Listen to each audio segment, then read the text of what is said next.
आप देख रहे हैं गौरव भारत और मैं हूं आपके साथ विदिशा। रीवा विधायक राजेंद्र शुक्ला अपने अमिया स्थित आवास में पत्रकार वार्ता का आयोजन किया।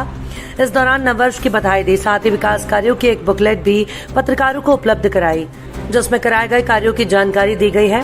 राजेंद्र शुक्ला ने कहा कि रीवा में कभी एक ट्रेन चली थी, आज दर्जनों ट्रेनें चल रही हैं। उसी तरह हवाई पट्टी से अब हवाई अड्डा बनने जा रहा है। धीरे धीरे कई उड़ानें यहाँ से शुरू होंगी और उद्योग लगाए जाएंगे, जिससे बेरोजगारी दूर होगी। आइए आपको सुनाते हैं आयोजित पत्रकार वार्ता के दौरान विधायक राजेंद्र शुक्ला ने कौन सी अपनी उपलब्धियां गिनाई और आगे की क्या योजना बताई है। बीते वर्षों में हमने क्या किया है, इसकी चर्चा हम लोग हमेशा से करते रहे हैं पिछले 18-20 सालों में। और इस बार भी जनवरी का महीना बीता जा रहा था तो डायरी नहीं छपाई थी, इसलिए हम थोड़ा लेट कर रहे थे। पहले तो छपी छपाई डायरी मिल जाती थी जनसंपर्क से। इस बार जब पता किया तो मालूम पड़ा कि अब डायरी ई डायरी कर दिया है, अब डायरी छपाना ही बंद हो गया है प्रेस से। तो फिर हमने कहा कि डायरी छपाया जाए, उसमें वो सारी जानकारियाँ डाल दी जाए जो पत्रकार बंधुओं के लिए ज़रूरी होती है, क्योंकि हमेशा सभी का ये रहता था कि इसमें वो सारी जानकारियाँ रहती, नए मंत्री कौन है, उनके नंबर क्या है, अधिकारी कौन है, उनका पता क्या है। तो इसके कारण थोड़ा डिले हुआ है, लेकिन देर आए दुरुस्त आए। हम लोग आज गणतंत्र दिवस और बसंत पंचमी के दूसरे दिन नए साल के अवसर पर मैं सभी को शुभकामनाएं देता हूं। और मैंने ये देखा है कि रीवा में विकास को लेके एक नई उत्साह न सिर्फ आम नागरिक में है बल्कि पत्रकार बंधुओं में भी है। मुझसे वो प्रश्न जरूर करते हैं आप लोग, ये गड़बड़ है, लेकिन बाद में ये कहते हैं कि ये हो गया है, यह हो जाए तो ज़्यादा अच्छा है।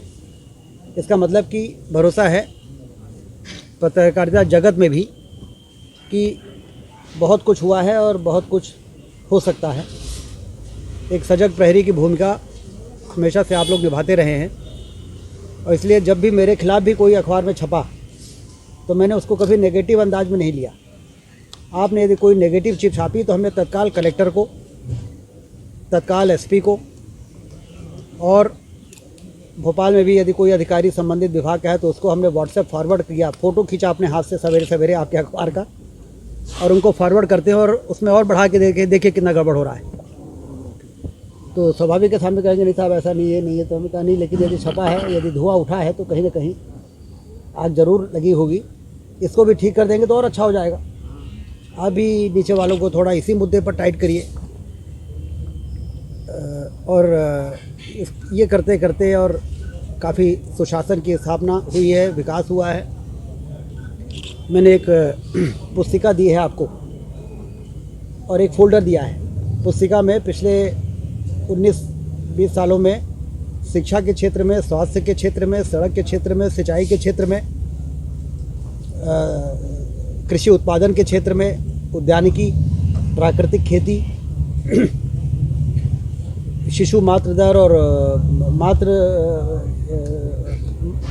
मृत्यु दर, ये सभी जो ऐसे पैरामीटर्स है जिसके आधार पर हम लोग ये तय करते हैं कि कौन सा ज़िला कितना आगे बढ़ा है और कितना आदर्श ज़िला बना है। कितने हमारे प्राइमरी स्कूल थे, अब कितने हो गए, कितने मिडिल स्कूल थे, अब कितने हो गए, कितने हाई स्कूल, कितने हायर सेकेंडरी पहले थे, अब कितने हो गए। ये सारे उसमें हमने एक कोशिश की है।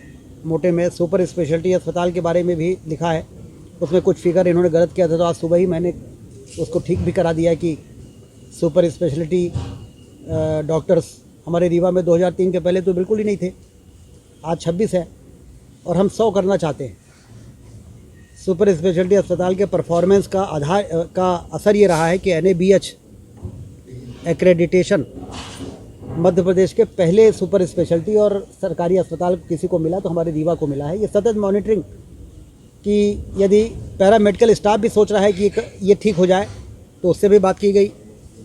डॉक्टर्स सोच रहे हैं कि ये भी हो जाए तो और अच्छा हम करेंगे, तो उनसे भी बात की गई और उन चीज़ों को समय रहते सुधारा गया, जिसके कारण NABH का एक्रेडिटेशन सिर्फ रीवा के सुपर स्पेशलिटी को मिला। मुख्यमंत्री से लेकर तमाम लोगों ने ट्वीट किया, उस दिन बधाई दी है। जिला अस्पताल तो पहले 2003 के पहले था ही नहीं, आप सब जानते हैं। न सिर्फ हमारे यहाँ जिला अस्पताल खुला, 50 से 100 हुआ, अब 200 हो गया, बल्कि पैरामीटर्स में जब मूल्यांकन हुआ तो पूरे मध्य प्रदेश के जिला अस्पतालों में नंबर 1 का स्थान हमारे रीवा जिला अस्पताल को मिला। 95% ग्रेडिंग के साथ वो नंबर 1 स्थान पे हमारा जिला अस्पताल पहुंचा। संजय गांधी मेडिकल कॉलेज में जब 2003 में मैं विधायक बना था तो हमेशा आप लोग भी इस बात को कहते थे कि यहाँ ना सीटी मशीन है ना MRI मशीन है। कोबाल्ट यूनिट की एक मशीन पड़ी है लेकिन चलती नहीं है, 4 साल से वो जंग खा रही है। असिस्टेंट प्रोफेसर जितने पद हैं उससे आधे हैं। एसोसिएट प्रोफेसर और जो प्रमोशन के पद हैं वो भी इसीलिए भरे नहीं जा पा रहे हैं क्योंकि असिस्टेंट प्रोफेसर की भर्ती नहीं हो रही है। नर्सेस के जितने स्वीकृत पद हैं उसके आधे भरे हुए हैं। कैसे हम अच्छी सर्विसेज की उम्मीद कर सकते हैं?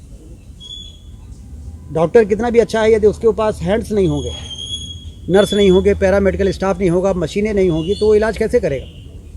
और उसका परिणाम ये देखते थे हम लोग 2003 के पहले कि किसी को सिर में चोट लग जाती थी, डॉक्टर है हमारे पास लेकिन इलाज इसलिए नहीं कर पाता था कि मशीनें नहीं होती थी, तो कोई इलाहाबाद लेके भागता था, कोई जबलपुर लेके भागता था, रास्ते में मृत्यु हो जाती थी।